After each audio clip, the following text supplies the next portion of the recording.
Hadirin para jemaah sekalian, melanjutkan pengajian kita masih bahas hadis terkait dengan ikhtiar lahiriah agar dalam sholat kita mendapatkan ketenangan, hadirnya hati yang akan mendatangkan kekhusyuan. Ada ikhtiar lahiriah, ada ikhtiar batiniah. Ini kita bahas yang lahiriah. Apa ikhtiar lahiriahnya? Nabi katakan, idza quddimal asya fabda'u bihi qabla an tusallu al-maghrib.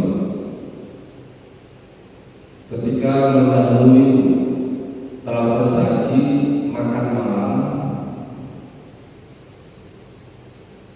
dan bersamaan dengan makan malam itu datang waktu sholat maghrib kalau di sini. Fabda'u bil asya. Maka duluin makan malam daripada sembahyang. Orang yang dalam keadaan lapar dan sembahyang itu sudah dipastikan sembahyangnya tidak akan tenang, sembahyangnya tidak akan khusyuk sebab perutnya lapar. Mari kita bahas begitu pentingnya makan. Kalau dia manusia, maka makan buat hidup. Kalau dia bukan manusia, hidupnya buat makan. Para rasul yang disifati sama Allah Ta'ala dalam surah Al-Furqan ayat 20, wa ma arsalna qablaka minal mursalina illa innahum la yaquluna at-ta'ama wa yamshuna fil aswaq. Dan tidaklah kami mengutus sebelum kamu wahai Nabi Muhammad para rasul. Jadi sejak Nabi Muhammad sampai seperti ada, kecuali mereka itu layak gulun at-ta'am, mereka makan makanan. Nabi makan. Kalau orang kafir masa Nabi makan. Kalau dia udah keras sekarang, Nabi juga baru siap. Jadi kalau puasa Nabi makan. Kalau puasa Nabi harus, itu sifat basyariah. Nabi yang pada saya bilang, Nabi kalau Nabi nggak makan sebelum lapar dan berhenti makan sebelum kenyang, gitu. Jadi jangan nggak makan sebelum. Kalau udah lapar baru makan. Kalau udah hilang laparnya belum kenyang belum. Jadi berhentinya itu sebelum kenyang, sekedar menghilangkan lapar. Itu sifat yang pertama. Yang kedua, wayamshuna fil aswaq. Para nabi itu mereka keluar masuk pasar. Ini kan cuma simbol bahwa kalau pengen dapat makan, kalau pengen dapat duit buat beli makan harus kerja. Nabi datang. Dulu kan satu-satunya tempat kalau ada transaksi ya pasar. Meskipun dengan cara barter, pabrik konveksi itu udah ada loh, belum ada. Organ apa lagi nggak ada tempat-tempat yang bisa menghasilkan uang. Zaman dulu mulai kan transaksi jual beli. Maka ini cuma satu tempat yang Allah sebut dalam Al-Quran pasar. Kalau sekarang semua tempat yang disitu menjanjikan rezeki yang halal buat kita, maka disebut tempat menjadi harta. Yang dengan kita dapat gaji bisa beli beras bersama. Kalau di sini kalau sepertinya para nabi itu keluar masuk pasar. Ada satu doa dari Nabi yang kalau dia baca di pasar itu pahalanya 1000 kebaikan al-faal bihasanah. Terus dengan baca-bacaan itu Allah akan menghapuskan 1000, maaf 1.000.000, bukan 1000. Satu doa kita baca, Allah akan memberikan pahala 1.000.000 pahala doa. Al-faal fi 1.000.000. Kalau al-qur 1.000, kalau mi'atul mi'ah 100. 1.000.000 kebaikan. Wa ma'anhu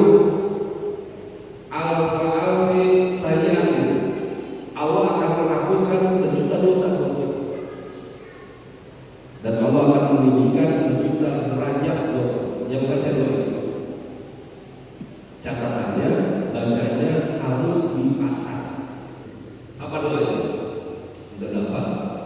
La ilaha illallah wahdahu la syarikalah lahul mulku wa lahul hamdu yuhyi wa yumiitu wa huwa hayyun la yamutu biyadikal khairu wa huwa ala kulli syai'in qadir. Itu apa? Enggak. Kalau perlu saya share. Boleh. Jadi kita habis subuh Pasar. Jadi dari masjid pasar. Kalau duit membaca doa. Gak dekat pasar ini. Dan saya kirimin ke satu standar. Ya tanya. Itu begitu hebat di pasar. Sampai-sampai kalau dibaca di masjid pahalanya satu.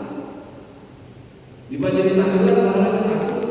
Tapi kalau di pasar dibaca itu sejuta kebaikan Allah berikan buat kita. Sejuta dosa Allah ampuni. Sejuta derajat Allah tinggikan buat yang baca. Jadi kalau yang datang di bawah semangat pasar. Kalau yang ada pembeli dia akan termotivasi berbelanja di pasar. Pasar sekarang pasar itu Solo. Kalau yang ingin ke pasar, siapa yang di dalam dulu untuk barang dagang dulu ada mereka. Kalau di pinggir ada itu besar akan mematikan di dalam. Jadi kita kalau bicara ekonomi begitu. Jadi bukan ada ketegasan dari yang mengelola. Ya, bukan susah. Kalau Jawa juga masalah. Orang malas ke atas.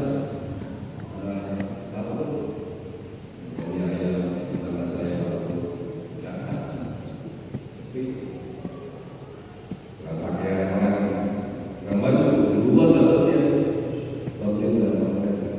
Nah itu bacanya. La ilaha illallah la syarikalah lahul mulku wa lahul hamdu yuhyi wa yumiitu wa huwa hayyun la yamutu biyadikal khairu wa huwa ala kulli syai'in qadir. Dia baca sekarang pasar kalau pasti baca sekarang. Itu hadis riwayat dari Imam At-Tirmidzi dari sahabat Umar bin Khattab. Itu yang kami baca.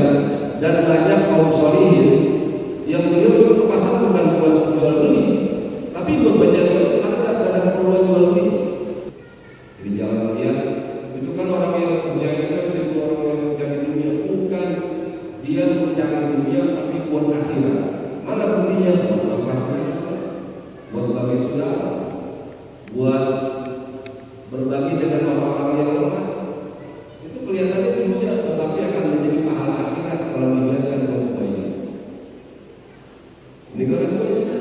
Maka kita yang masih sibuk dengan aktivitas dunia, biar tidak termasuk untuk dunia waktunya sholat, waktunya asar. Apapun progres ini. Kembali ke makan. Makan sebelum sembahyang. Ini ada catatannya. Apa catatannya? Selama waktu sholatnya masih panjang, silakan makan dulu. Tapi kalau waktu sholatnya mepet, jangan makan dulu. Habisan waktu kan. Kenapa agama memerintahkan kita untuk mendahulukan makan? Padahal kan kewajiban kita makan kan bisa datang, tapi kepada Allah kan harus didahulukan. Tapi ternyata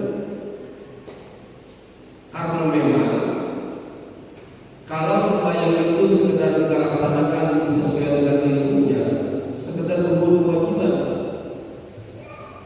Tapi yang mendapatkan nilai kalau ada kehusyukan, melibatkan Allah dalam salat kita. Terus pelajaran selanjutnya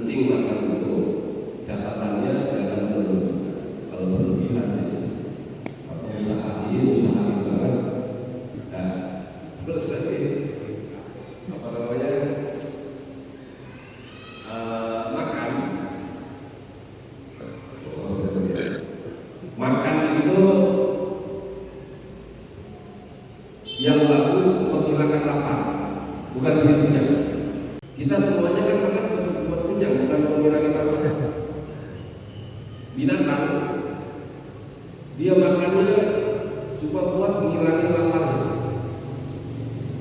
dan dia nggak akan punya pikiran untuk bawa pulang sisa yang dia makan, makan siang enggak, dia tinggal ya. Nah, terus yang terakhir